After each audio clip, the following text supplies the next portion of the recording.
We are live. Yay! Yay! Moi's like, is it happened? Are we live? We're live.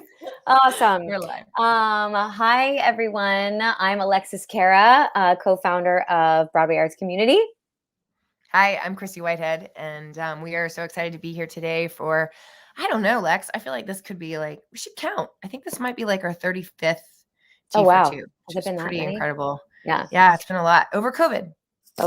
So we've got our little mug, and we're excited to, we haven't done one in a while, so we're really excited to bring in a true Broadway legend, superstar, director, choreographer, educator, associate choreographer. He's a man of many things. Gregory Butler. His primary We didn't focus has introduce been about ourselves yet. Oh yes, we'll talk about us first. Sorry. Yes. Just so you guys, obviously, a lot of you who are going to see this know who we are, but just to make sure you know some of the things we're up to, we are an elite elite company training in the performing arts, singing, acting, and dancing, and we offer private coaching, private mentorship, tailored to you programs to meet your needs as you're growing as an artist. We offer college prep. We offer affordable sacred space classes right now in New York. And we offer online and acting and dance. And we also have a few things brewing, such as the Cassie rehearsal series, which the last one was this past Sunday. Or is there one more coming up? We got one more. So you can sign up for one more. But basically the best thing for you guys to do to get to know us is to follow us on Instagram at Broadway Arts Community, and follow myself, Alexis A. Cara, and Chryssie at Chryssie Whitehead, to see what we're up to and what we offer our community. That's our whole thing, is to foster a community of like-minded artists to come up together. So that's what we're about. Anything else you want to add, Chryssie? Just that we're just so happy to include our own community, and this is why we're doing these Tea for Twos. And they started as Tea for Twos, but they're really Tea for Threes now because there's three of us today.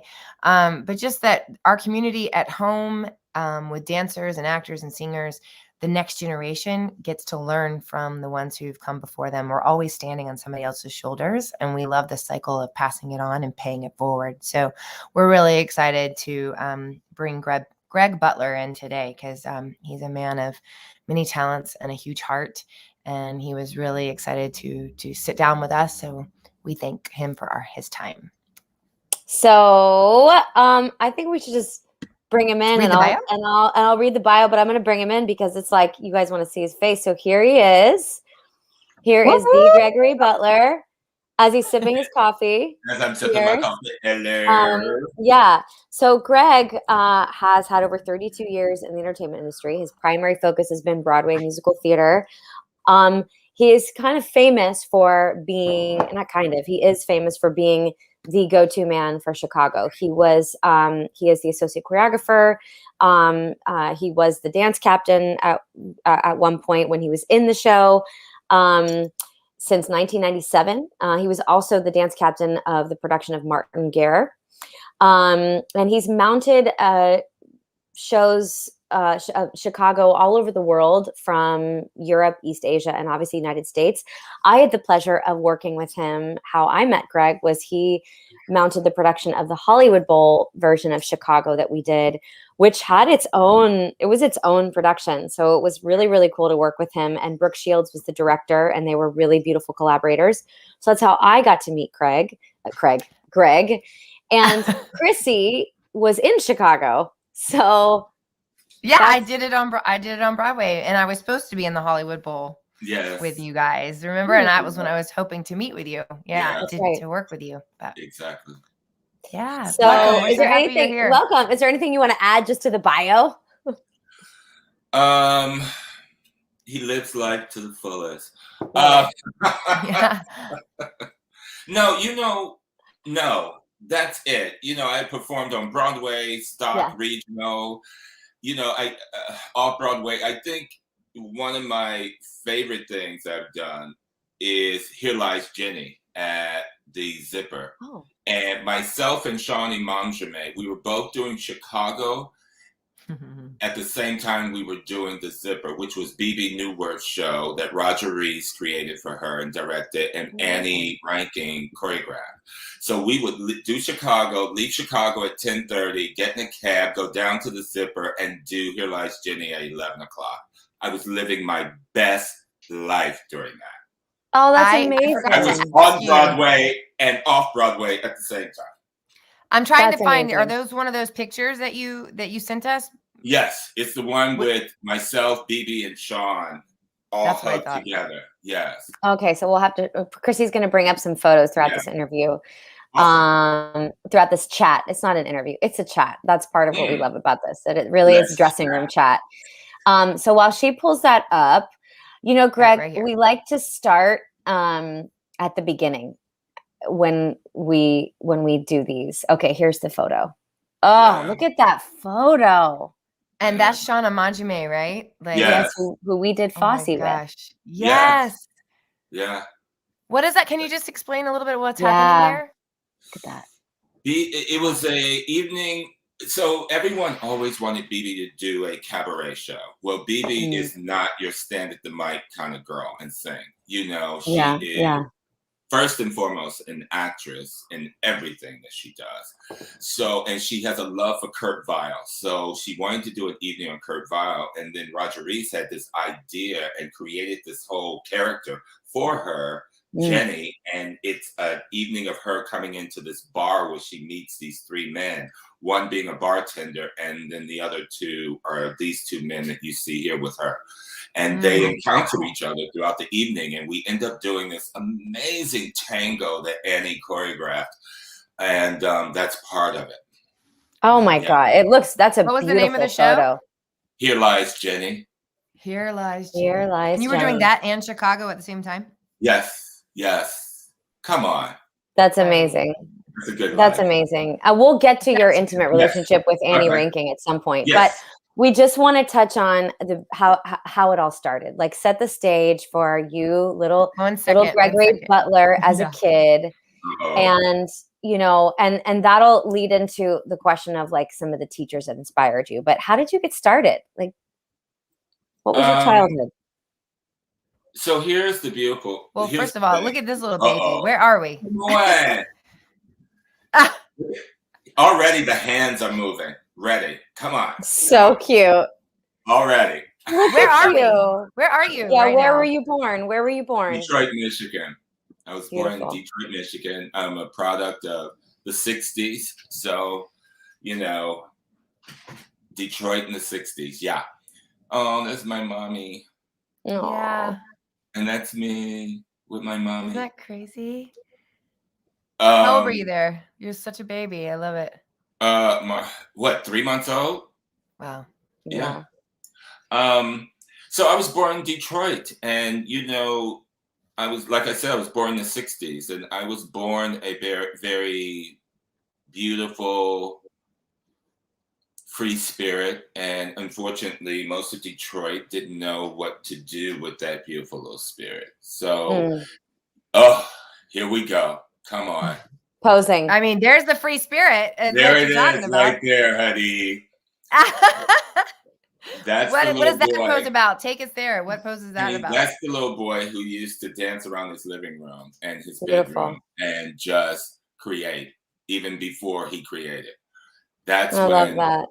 This is making me so emotional right now. He was able to be all of himself.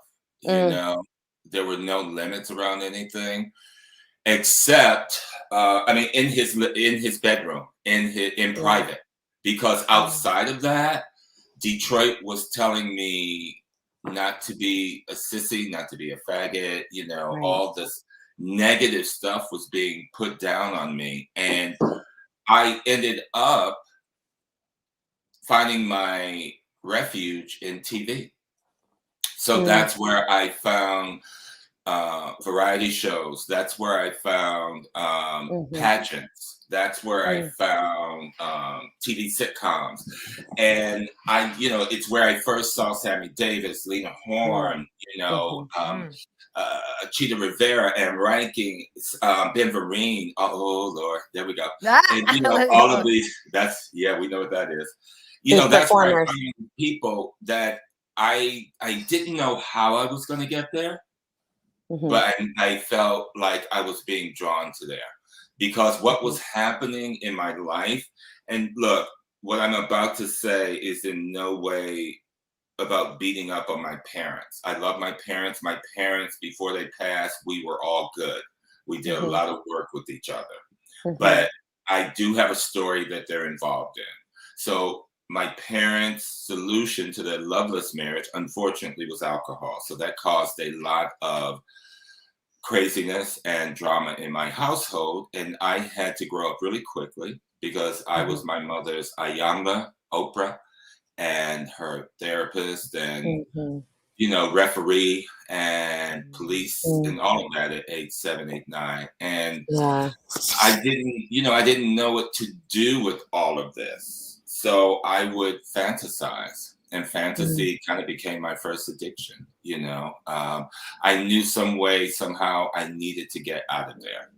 And long story short, at 14, I was at Durfee Middle School back then, junior high, and Betty Fuller, who was the gym teacher, had me being her sound person for her dance class that she taught at the school. And that meant I put the needle on and I took the needle off. That was my, responsibility as sound person. And she was talking to the girls about her dance school. And I was like, And I went to her afterwards and I said, do you mind if I come? Can I try? And she was like, well, it's all girls, so maybe, we also teach karate, so maybe you want to take that. Because you had to do something to get the boys in the school. You couldn't just say dance, because boys back then, especially black boys, were not going to flock to the school to dance. But they would come for karate, and then she could kind of ease them into dance class. Smart. So I started karate at the Fuller School of Dance in Detroit, and I took that maybe for 6 months, and I was like, I want to dance. And she put me in a class, and I don't see any. You didn't send us any pictures of you in dance class or any, Yeah, not many of those exist. No. So wait a minute. Sorry, I have a question. So she put you in dance class at 14, and then you never you haven't stopped dancing since then? No. I haven't, because I loved it. Now, here's the deal.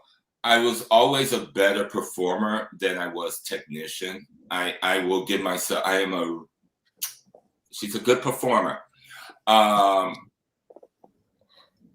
Still needs to take another ballet class, but a good performer. That's what it's all about. It's the performing. Honey, come on. It's the storytelling. It's the connection to what you're doing. And that's what I found that I did best, was the storytelling,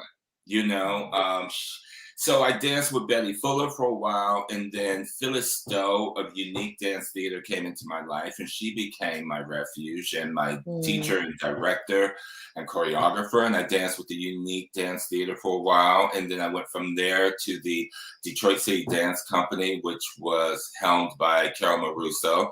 And Detroit City was kind of the Ailey of Detroit, it was like the place. That's where I actually met Warren Spears, God rest his soul, who danced with Alvin Ailey. And he came to choreograph for Carol, and he brought Rima Vida, who is a Fosse dancer. She's in All That Jazz, and she danced with Bob. She did dance, and I also believe. And she and I became, so it was like my first connection to Bob, to Mr. Fosse, that whole thing. It was like, oh my God, you're like in All That Jazz. And she took a liking to me, and I danced with them for a while. And, I've always sang in church, so I knew I could sing.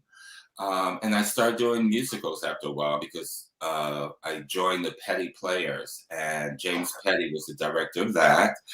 and we did a. How old were you? How old were you? Oh. I like to stay on the When timeline. I So, got to the Petty Players, I was probably 16, 17. okay, so still high Oh, school. wow. So like Yeah. at High community school. theater. Oh, Wow. here's the deal. And this is where I now look back with perspective and go, the universe, I call God, was working it out. And this is where my being able to perform was the thing that pushed me so fast. Because again, during that time, I'm a Black kid, little boy who wants to do this. So everybody who needed a little Black kid or needed an actor or a dancer was like, come over here. So my career, things started to happen quickly. Yeah. Yeah. So I started doing.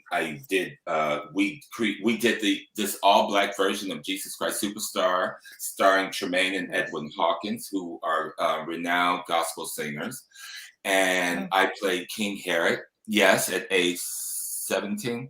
Brilliantly. Wow. And that was choreographed by Warren Spears, whom I had met during my Carol Maruso days, which was early days.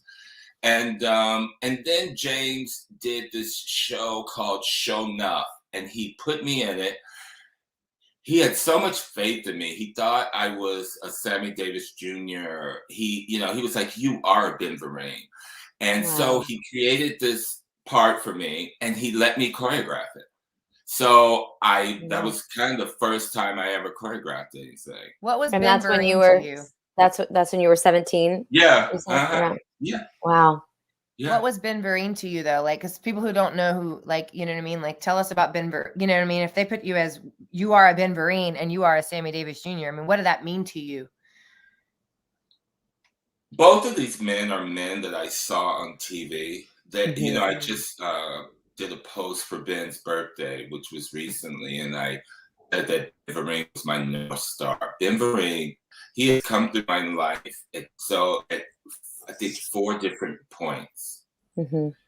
Back when I first met, I saw Ben on TV, so I knew who he was from that. And then right when I got accepted into Juilliard, Ben Vereen was performing at the music hall. He was doing his one-man show. It was an amazing show. I snuck into the music hall, went into the stage door downstairs.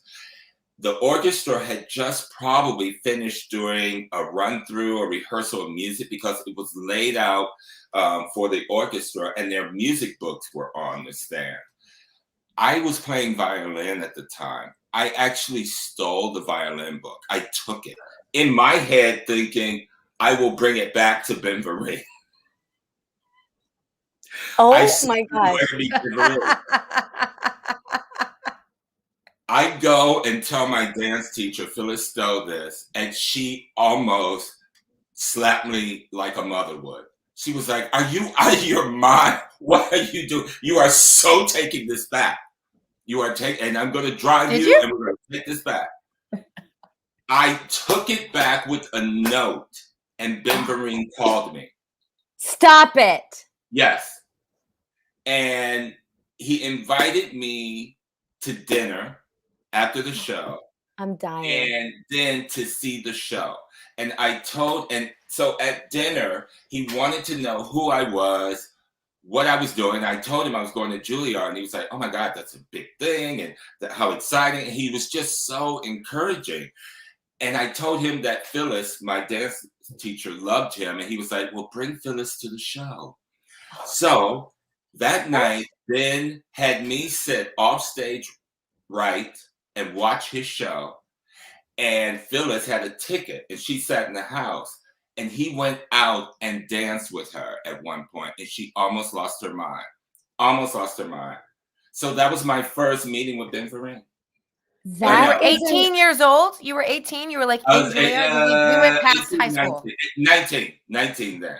That is an incredible story. Isn't that crazy? Life-changing. Life-changing, because that is what happens. That's, Again, I'm like, oh my God. Who does that? You were on my TV, and now you're here, and now we're being meeting. kind and you're giving. Yeah, and he's like mentoring you. He's encouraging you. Already. He was giving me such amazing advice about moving to New York and everything. And he knew Bob Fosse. And he knew Bob Fosse, yeah. Not only did he know Bob Fosse, he worked intimately with Bob Fosse. He was a muse for Bob Fosse in so many ways. Yeah. So were you looking up to Bob Fosse during this whole time? Like, this is the time where you're like, I want to do anything and everything I could? Because of Sweet Charity. That was my one big... The movie or the musical? The movie. The movie with Shirley MacLaine. Yeah, I was like, I love this movement. What is this? Yeah. I'm like, Bob Fosse, and there was no Google, so I couldn't figure it out. So I had to ask people. And here's the deal. Again, the universe, I call it God, start dropping people who were 6 degrees from Bob Fosse. Wow. Rima in my life. Rima Vida, Warren Spears. I mean, it's like crazy. Wow. Ben Vereen. And then he just went boom, Ben Vereen. Yeah, then he just dropped the bomb. Boom. I mean, Greg, to think that then you ended up, I mean, I know I'm jumping a little bit, like this is, you're basically doing the work for us, but like to think that then you ended up working so intimately with Annie Ranking, who was the one of like, you couldn't, it couldn't have been closer unless you like were born from her. Like, yeah. Like, it's just kind of like it just, what I want to say is like, you're living your purpose, like from this little kid in Detroit in your mom's arms and going through what you did. So you're living your purpose. Like, what an amazing thing to share. Again, the beauty of getting older and doing the work that we do on ourselves is being able to look back and go, oh, that's what you were doing. Wow. Somebody was, just set pieces, just going, okay, now you're going to go, okay, now I'm going to bring him here, her, okay. Oh, I see you're unhappy. You don't know what's going to happen. Okay, sit you in front of the TV. Now you're going to see all these people. Remember their names because at some point you're going to work with them, and it has happened. I mean, that's how I feel my life has been. Because when I moved to New York, after my 1 year at Juilliard, I took a job at Capizio in the Village. I was a security guard. And one day, they ring downstairs where I was, and they said, oh my God, y'all, Ben Vereen's upstairs, just came into the store. And I was like, I know him. And they were like, yeah, right. Ben Vereen comes down the steps, and he goes, Gregory? And I'm like, oh my God, you remember? He was like, it was not that long ago. And we had another connection there. Wow. Yeah, I got two more for you, and then I will get off of this. Is this about the time? Oh, see, wait, is this about the time? Because I'm just trying to, I like pictures, so. The photo on the right is when I was dancing with Unique Dance Theater. Beautiful. Look at so you. I was probably around late 16, early 17 years old. So this is before Juilliard, before Ben Vereen. And I love, and this is actually, the way this is set up is Phyllis Stowe, who is still in my life. I love her dearly. She has this photo in her house, and her daughter actually took a photo of it and sent it to me. And she was like, Mama has this on her dresser. And I was I but love it's so that. weird because, I started off as this skinny little boy, and then, on the Look left, at you.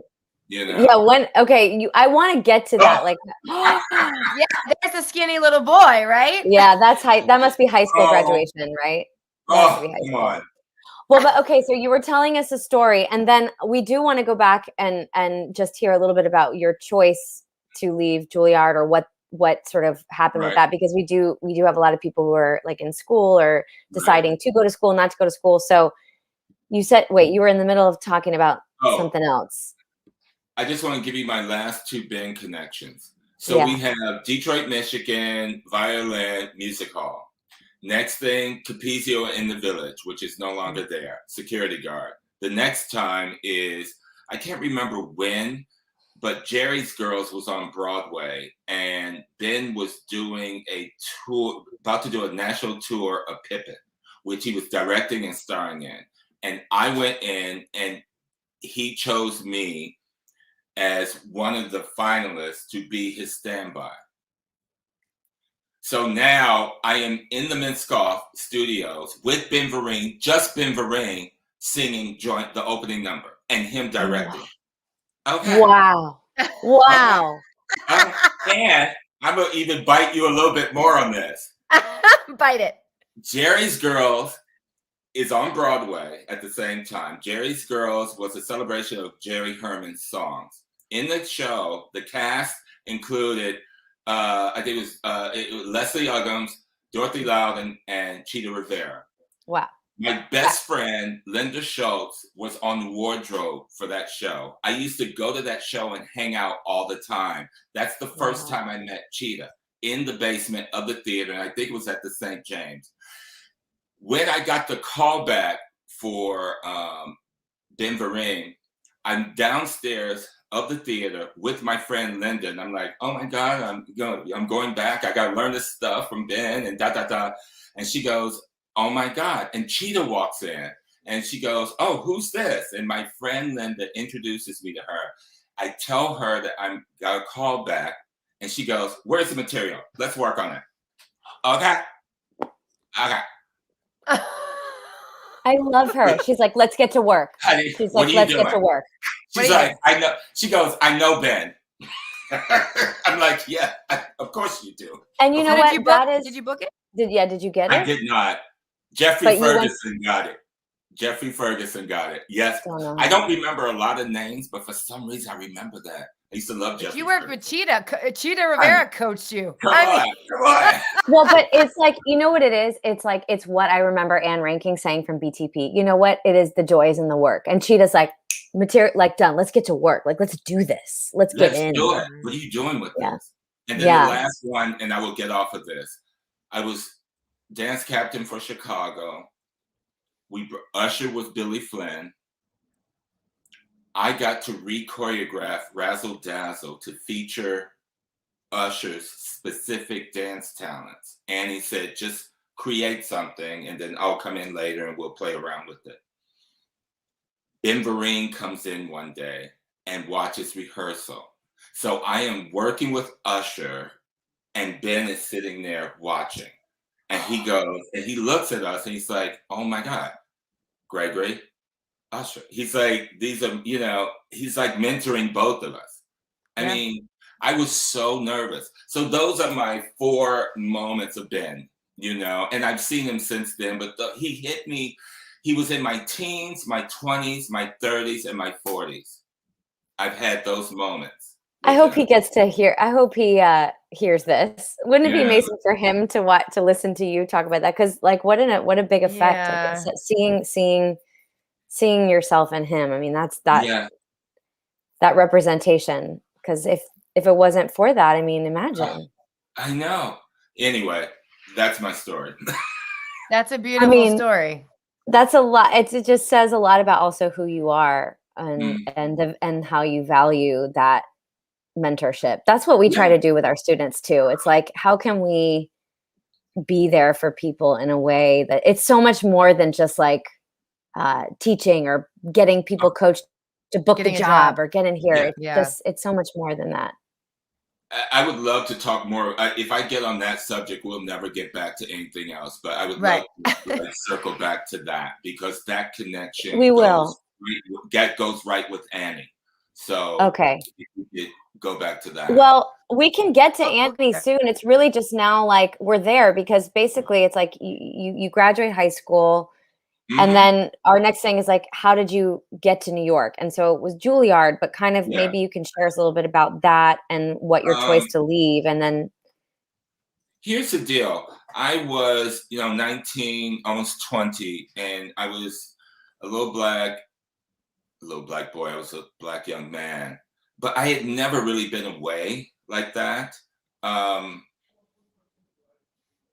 like I said, I came from a very dramatic and often volatile household. Okay. there was not a lot of timeouts in my household. There was, Mhm. your butt got whooped and there was screaming and hollering. And I say all that because this affects why I ended up leaving Juilliard. So I get this scholarship, full scholarship to Juilliard, and the first year is going well. And you auditioned. You auditioned. I auditioned again. Okay. We had to choreograph a number. My number was entitled Suicide. Thank you very much. Not dramatic at all. I had choreographed this number solo for myself for a concert that I did with the Unique Dance Theater. And I was giving you my angst, where I was at that time and dealing with the life that I had. And I don't know why I'm going to say this. I wore a white shirt with a dance belt. That's all I wore, okay, for this number. And I danced with a chair. That was it. So come time for Juilliard, what did I do? I gave them a white shirt with a dance belt and a chair. So I for your audition? For the audition, yes. And later that year, they told me during my juries, they said, you know, one of the main reasons you got in was your solo, because we were like, oh my God, he is daring. He is, you know, we thought that's where your true talents lied, in your choreography and also in your performance, because that was bold. And I was like, okay, thank you. But what happened? Hold on, but Gregory, how's that? That didn't seem bold to you? And then, like, also, you said your parents were not part of it so much. Like, it was a hard time for them. How are they feeling about you auditioning for Juilliard and art school and being this bold? And they're not really understanding, but they're going along with it. Okay. You know, they were still having a lot of problems in their relationship. You know, unfortunately, my mother and father were front page. Myself and my brother were kind of, you know, page 6. So their stories mattered more because they were so much more fueled with angst and anger and deferred dreams. So me and my little brother, you know, I had to end up kind of guiding him a little bit, as I also had to sit and comfort my mother after, you know, she and my dad will go crazy. I say all that because that little boy who sat with his mother trying to get her to divorce her husband, and also being in the center of a crazy household, is one of the reasons why I was so good later as a dance captain. It worked out because I have an empathy. I can listen to a story. I can listen to someone. And I'm also the person you want in the middle of a storm, because I've been in a storm since I was 5. You know, I know what that is. So things don't really get me crazed, you know. So it became part of my character, and that worked to my advantage as I work with actors. It really does. And I'm, you know, in the middle of creating and stuff. But how did you get to New York? How did you get to New York is my only question. Like, with all of that, you were from Detroit, Michigan to New York. It's interesting because I cannot remember who said Juilliard to me, because before I graduated high school, I auditioned for, and I don't know how this came into my head, but I auditioned for the American Academy of Dramatic Arts and Juilliard as an actor.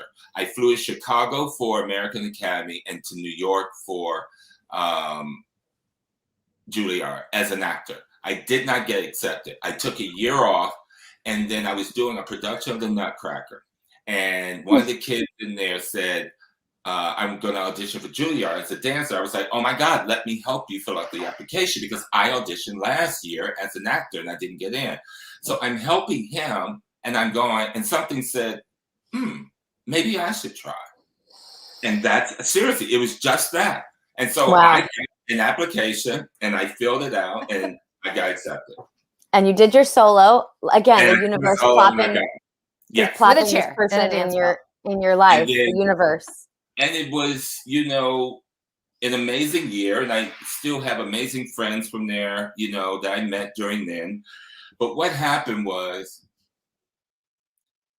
we were given reel to reels, which is a film for all the young ones out there that you put on a projector and the film goes from one cylinder to the next.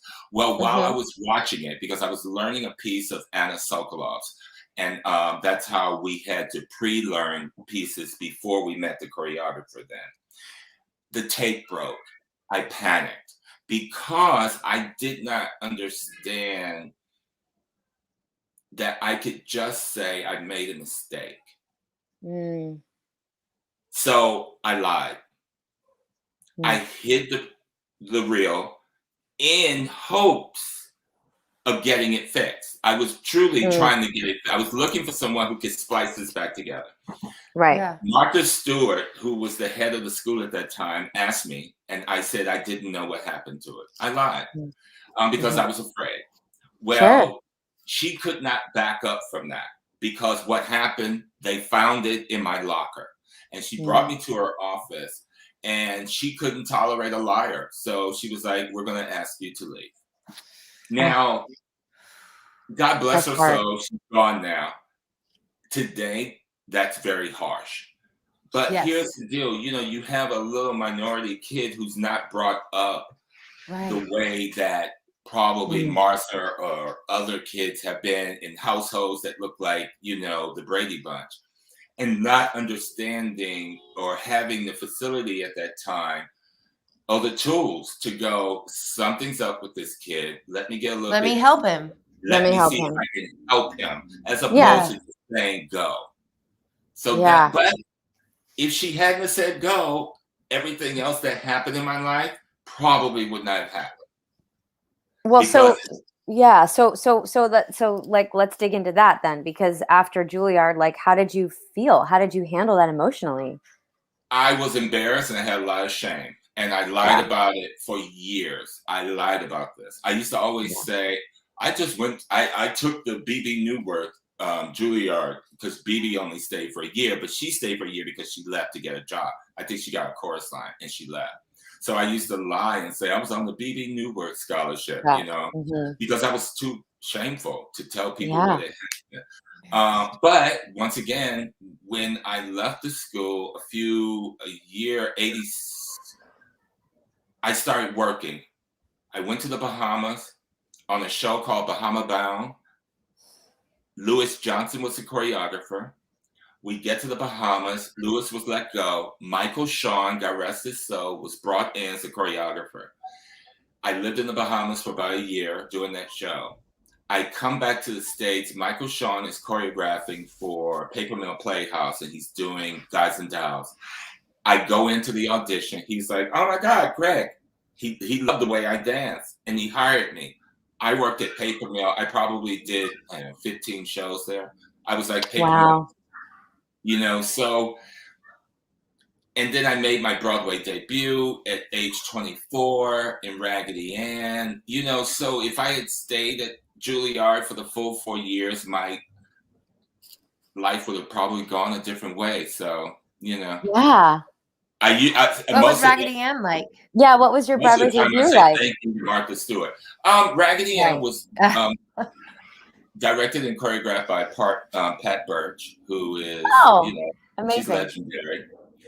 Yeah, we know. And it was a story that they had been working on. Joe Raposa was the composer. Bill Gibson, who wrote The Miracle Worker, was the writer. And it was a very dark children's show. Not a children's show, but musical based on a children's story, a child's story, Raggedy Ann and Andy.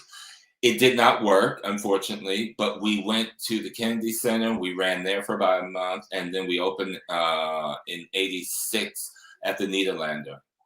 And we did 15 previews and probably 5 performances. Wow, so not very much. But how cool that your Broadway debut was something like from scratch. It wasn't you replacing someone in a show. I mean, to be in a show from the ground up, right? An original show is unbelievable for your Broadway debut. And let me say this. the opening number, Patricia Birch choreographed. It was in the style of Fosse. We wore white gloves, derbies, okay, bowlers, and Wow. I was the first person to step on stage. So Beautiful. I come out with all these Fosse hands, and I'm walking. I go over to the toy chest, and I do all this improv stuff. Open the toy chest and bring out the doll. Me. Look at your hands, just beautiful. I know, just everything. Oh, Wow. it's another Fosse moment. Did you have Oh my any God. survival jobs? Well, you were the security guard at Capizio, which I love. Yeah, that I did that. I worked at Charge It, What Show, which was kind of like telecharge. Yep. And I worked one night at Haagen-Dazs in the Village, and I hated it so much. I swear, I left there like Scarlett O'Hara. I will never scoop ice cream again. Honey, I didn't even go back for my check. I was like, I will audition for everything. I don't care. I'm not doing this ever again. Yeah. Wow. And then I sold shoes at New York Sock and Shoe Company. That was it. The rest Did of you it. take classes? Did you take classes at Steps or BDC? I did. Frank Hatchett, all that Yep. old school stuff. Yeah. I did. A lot of that. Yeah. He was at BDC or Steps? I forget. Frank Hatchett, I thought was at BDC. Yeah, Broadway. Yeah. Dance Center, right? Yes, Broadway Dance Center. Well, we need to leave enough time for you to talk about Chicago and your experience with Chicago, and like so you're at your debut, which you're 24, and so we can also talk a little bit about mentoring and how you feel about that. But like, take us through we do this sometimes where we're like, okay, take us through one word or one sort of your takeaway from each show that you've done, and then lead us to Broadway. So you did Raggedy Ann, and what did you do after that, or to Chicago? I mean. Oh my God, I've only done 3 Broadway shows. So I've done national tours. I went so my Broadway show history is Raggedy Ann, no Broadway show, Chicago. That's like me. Wow. And then Chicago, from that, All About Me. That was it. Okay. So I've had 2 what we call flops, which I don't believe in, but shorthand for everybody. Shows that didn't work, and then a show that has lasted almost 25 years. Wow. So I feel like it balances out. Oh yeah. How long did you do Chicago for?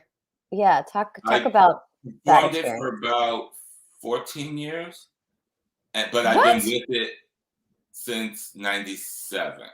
Okay, so were you in the original cast? I was in the original First National. So the show opened November 14th, 97. We started rehearsals February 10th.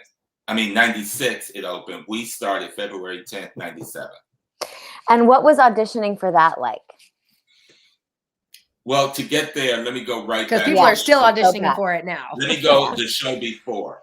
Because I had stopped dancing and was singing a lot and doing shows because I wanted to be a principal. And then I picked up Backstage or Showbiz paper, and I saw that they were doing a national tour of Applause, and Ann Rankin was the choreographer. And I was like, oh my God, Ann Rankin's an idol of mine. Had the posters. I was like, let me go. I'm gonna go. I went to Luigi's. I took a dance class before the audition. Big mistake. Hadn't danced in like 3 years, and took a dance class. And woke up the next day so sore, but I go to the audition anyway. Deb McWaters was assisting Annie at the time, so it was Annie and Deb, and they taught us. I can never think of the name of the song, but "Chicky Chicky Out" when everyone goes to the club, and we do a little bit of that, and Anne cuts me, and I'm like devastated. So I'm walking to get my bag, trying not to either cry or scream. And I'm thinking to myself, oh my God, that's my time with Ann Rankin. That's it. And I get my bag and she taps me and she says, excuse me, do you sing? And I said, yes. And she gave me that Annie look. Yeah. Do you really sing? And I was like, yes. Thinking in my head going, you just cut me. He was like, all right, stay. And I stayed, and I got the show. Now, this kind of goes back to what Annie talks about in one of your video you all have. Mm-hmm. Annie partnered me with Stephanie Powers, who was the star of the show in this number. So she put us together. She choreographed all this stuff. So I just would do what I do with people. So I'm helping Stephanie because Stephanie was not, she's, name above the title. She's, not like a dancer. So I'm helping her and just doing what I do, just doing Gregory. We're trying to make this good. So let's make this fierce, And when Chicago happened, they asked me to be dance captain, which I turned down. And the general manager said, look, if Anne Reiking asks you to dance captain her show, you don't say no. Cut to, we're doing Here Lies Jenny. And Annie and I, on opening night, are sitting together. And I said to her, I said, do you mind if I ask you a question? I was like, I never had, the dance captain was nowhere on my resume. Why did you choose me to be a dance captain for Chicago? And she said, I'll tell you why. I watched you in Applause. I watched how you handled Stephanie. I watched you in rehearsals. I watched how caring you were with people. And I said, that's the person, when I need a dance captain, he's it. Wow. She saw you. She saw, and she talks amazing. about that in the video she did with you all. Yeah. She pays attention. People pay attention to you in the room. And that is something I have taken with me to every show I've ever been on a creative team for.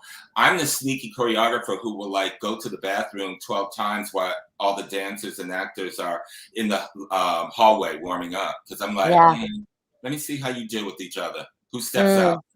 Yeah. I let people come into the room early because I want to see what they do. I am watching because I'm thinking to myself, who do I want to spend the next 6 months with? However the rehearsal period, rehearsal period is. So, and I watch, I think we have a picture of you and Anne, right, Chryssie? I think we have one. Yeah, we do. Yeah. And it's such a beautiful photo. So you auditioned for Applause, you get that, Yes. and then Applause didn't work. It was It was produced by Fran and Barry Weiser, who produced Chicago. You're gonna make me cry. It's Greg, so Annie weird. changed my life too. In a year. Yeah. I hear you. Yeah. The beautiful thing about what did she mean to you? Yeah. Sorry, go ahead. When she passed away, I couldn't post about it or anything, but I was able to read other people's posts. And I was so moved by all the stories of people saying how she changed their lives, how she made them feel special.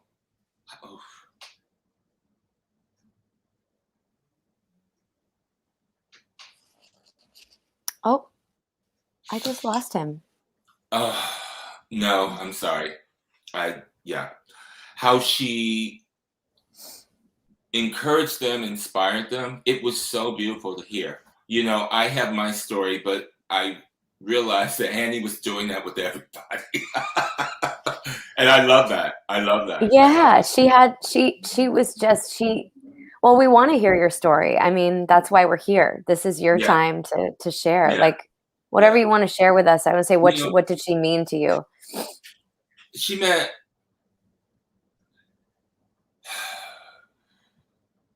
it's amazing. Sometimes you meet people that you have looked up to and they don't meet your expectations as a human being.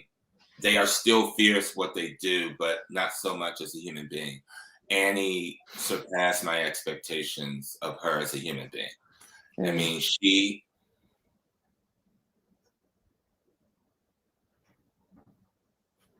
there was so much joy and light in her. And what does that mean? That means Annie, all of my life, what I've needed, wanted, desired most is to be seen. and Annie saw me. In that moment, when she told me that story about watching me in rehearsal, I was like, oh, she saw me, but she just didn't see a dancer. She saw a human being. You know, she Yeah. saw Gregory. And Wow. that changed my life. I'm sure she got tired of all the emails and texts and calls that I had done over the years when I've said, thank you, because you change. Sorry. It's okay. You changed the trajectory of my life with one show, you know, and not even just the show, but with Right. her trust. Because with Annie, it was all about trust. Again, you know, I watched the video of her with you guys, with you ladies, and she talks about Rochelle Rack and how she trusts Rochelle, and that because she watched Rochelle in rehearsal, she watched who she is, and she knew that she could hire Rochelle, and Rochelle would not only turn out the work, but she would be the best human being that she could have in the room. And that's what Annie loved, being around amazing human beings. Well, like attracts Wow. like, right? When they say that someone's at the top. Yeah. And it's still crazy. Yeah. Yeah. What a blessing that you got the time you did with her, you know, and same with like other people who've shared with Dilise and just all the people. I mean, what a blessing. And that's, I mean, when I found out that she passed, you know, I think we all have, you know, we look for meaning and purpose in our lives. And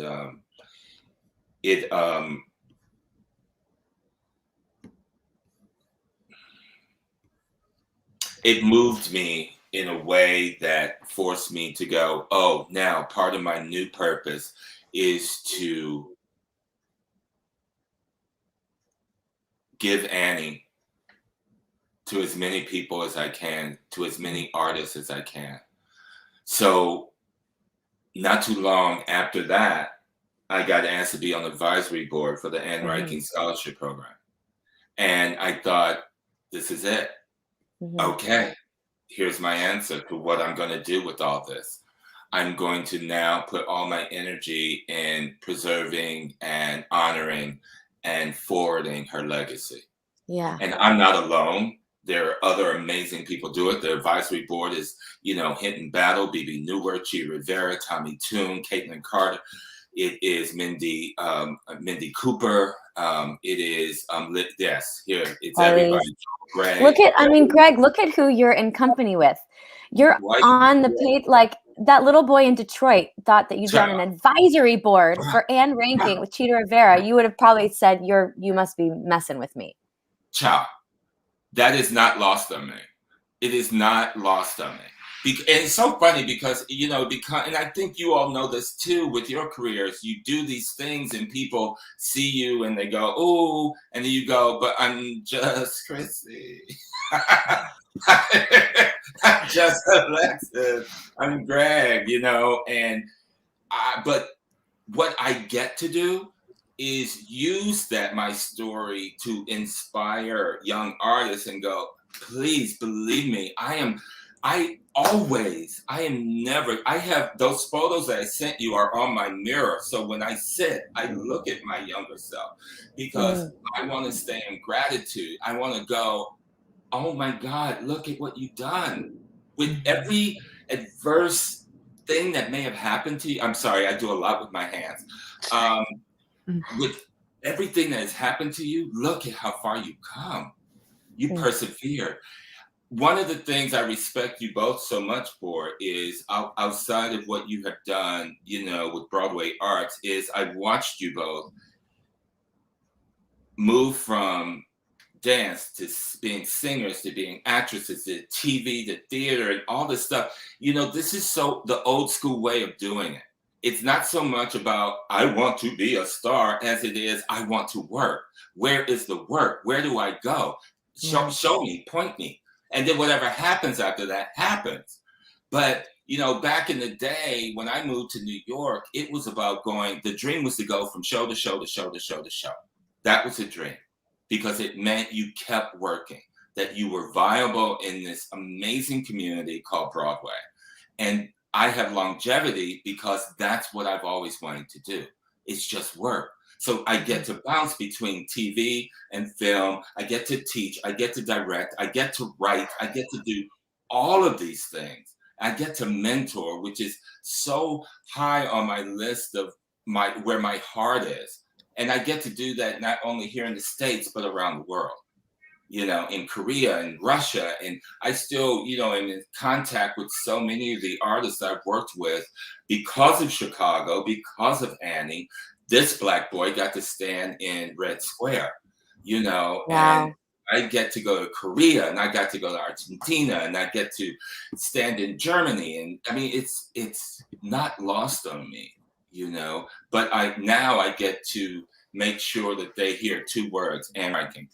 Look at that. Look at that. Oh my God, that was I just like you know, Greg, this is almost like the way you're sort of taking this is like almost just so beautiful, because the last couple questions we ask people are the same, and one of them is, we'll go in this order, but it's kind of a little bit what you already talked about with your photos on your mirror. But what does Broadway and to you, like, what does the community mean to you?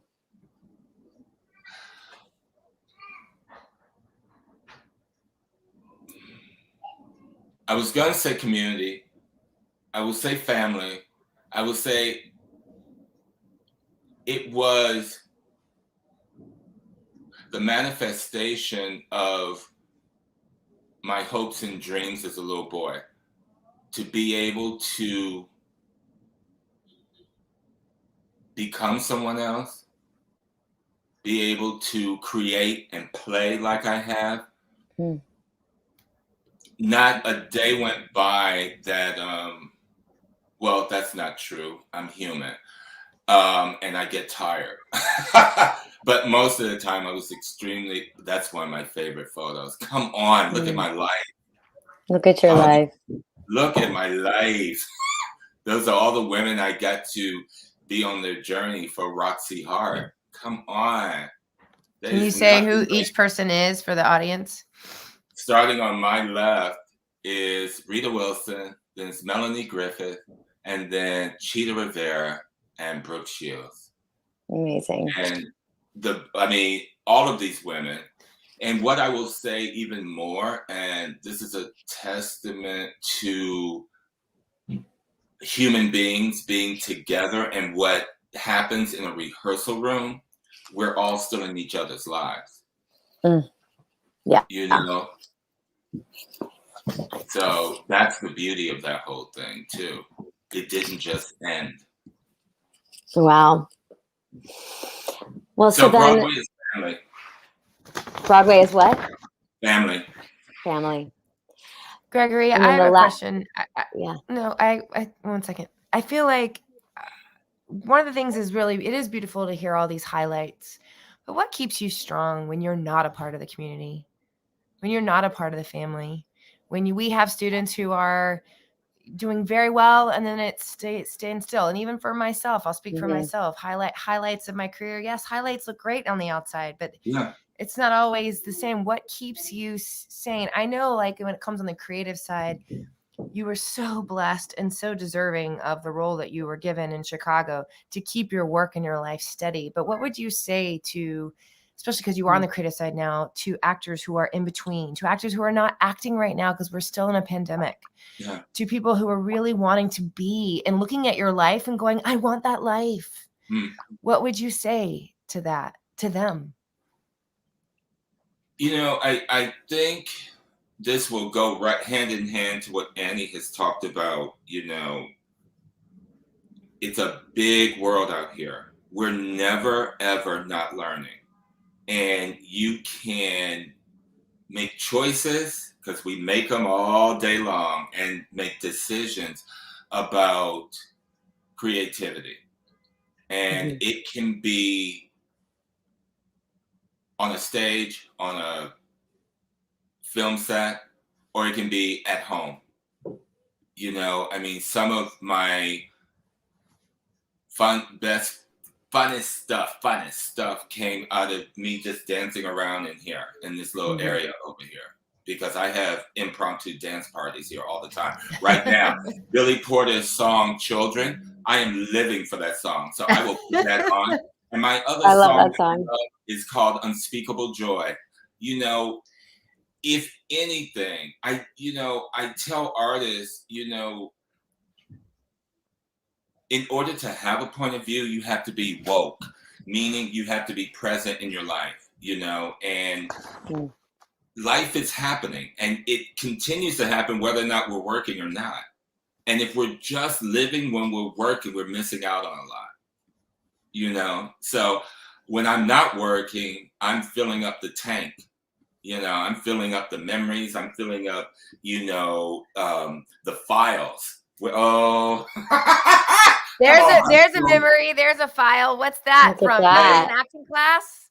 That is when I was starring in the musical Raisin as Walter Lee Younger, the high school production. That's in Detroit then, huh? That's in Detroit. But you're wearing a chorus line sweater. Look at that. Because I wore that out. I wore that t-shirt, that sweatshirt out. Did you ever do the show? I did not, because I am just too big.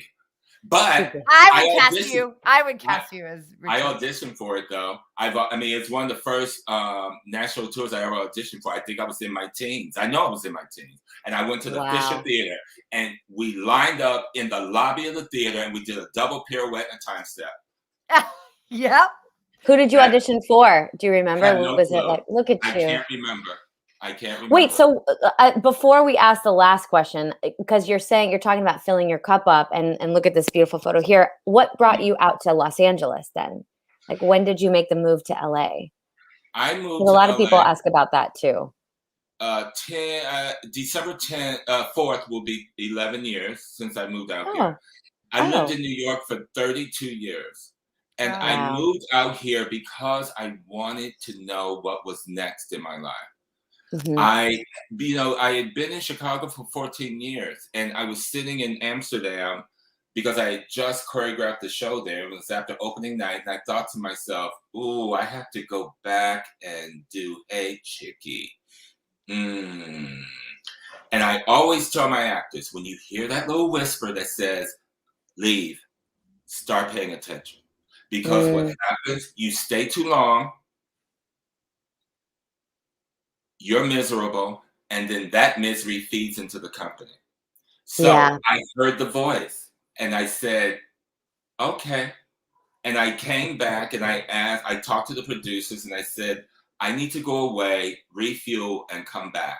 And then at the same moment, I got All About Me, which is the show that Casey Nicholaw choreographed and directed. And I went and did that, and it wasn't a hit. So I couldn't go back to Chicago because they had given my contract away for 6 months because I was supposed to be away for 6 months. And as I was sitting in my apartment with nothing to do, being still, quiet, I heard the voice go, you should go to LA for a little bit. And I did. I followed it, and I've never gone back. Wow. And I love my life now. You know, I loved it then, but I love it here. LA fits my life where I am right now. Yeah, beautiful. What part do you live in? I live in West Hollywood, but up near, near Fairfax, in that whole area. This is a cool shot too of you. I love that shot. There's these fun shots. Oh my God, just these photos. Look at that. What is that? Look at that. What is this? God. Yeah, I mean, just fun stuff. These are three boys who are doing Take Back Your Mink during Guys and Dolls. Guys and Dolls.